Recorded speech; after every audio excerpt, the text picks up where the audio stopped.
Hello everyone, আসসালামু আলাইকুম। প্রতিদিনের মতো আজকেও একটি ছোট্ট ব্লগ ভিডিও নিয়ে আসলাম আপনাদের মাঝে।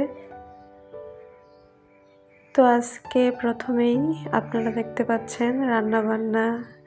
হঠাৎ করে দেখতে পেলাম আমার বারান্দায় লাউ গাছের একটা আগা এসে পড়েছে।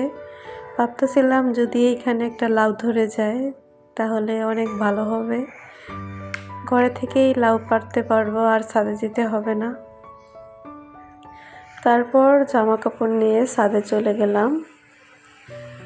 প্রতিদিন এক গাদা করে জামা কাপড় রোদ দিতে হয়, কারণ দুইটা বাচ্চাদের অনেক জামা কাপড় হয়, তারপরে খেতা হয় ছোট ছোট কাঁথাগুলা। তো আমার এই চাকরিটা মনে হয় আর যাবে না, প্রতিদিনের চাকরিটা।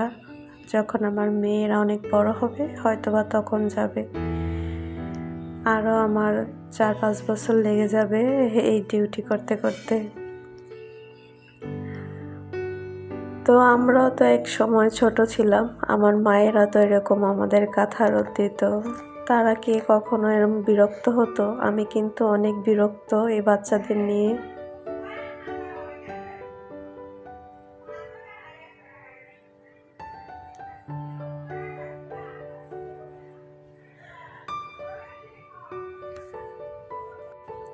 শীতের দিনে কিন্তু ছাদে আসতে অনেক ভালো লাগতো, গরমের দিনে একদমই ভালো লাগে না।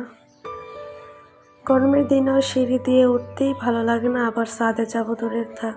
আর শীতের দিনে যে কতবার ছাদে গেছি একবারও কিছু মনে হয় নাই। একটু পর পর কাজে লাগলে দৌড় দিয়ে চলে যেতাম, এরকম একটা অবস্থা। সো রান্নায় চলে আসলাম। আজকে আমি রান্না করব মুরগির হাত পা, তারপরে ঘিলা, কলিজা, মাথা, এগুলো।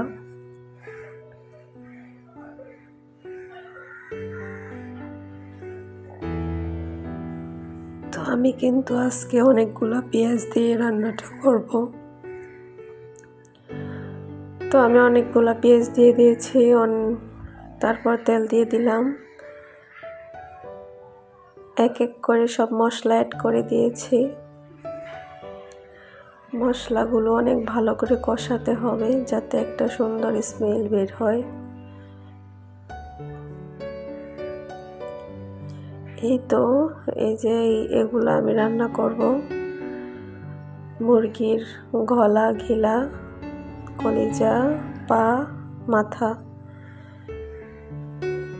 এগুলোর টেস্ট আলাদা মুরগির মাংস থেকে, এগুলাই মাঝে মাঝে ভালো লাগে।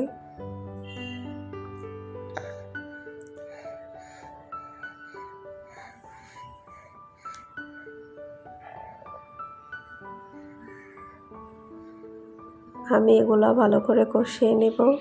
আর আজকে একটু সিক্রেট রান্না করব, যা আমি একবারে ঢেকে দেব আর ঢাকনা খুলবই না। এই ঢেকে দেওয়ার মাঝে যতক্ষণ সিদ্ধ হবেই, তারপর আমি একদম উঠিয়ে নেব। তো আমি কিন্তু অফ ক্যামেরায় ছিলাম, অনেকক্ষণ পরে উঠিয়ে এই পর্যায়ে নিয়ে আসলাম।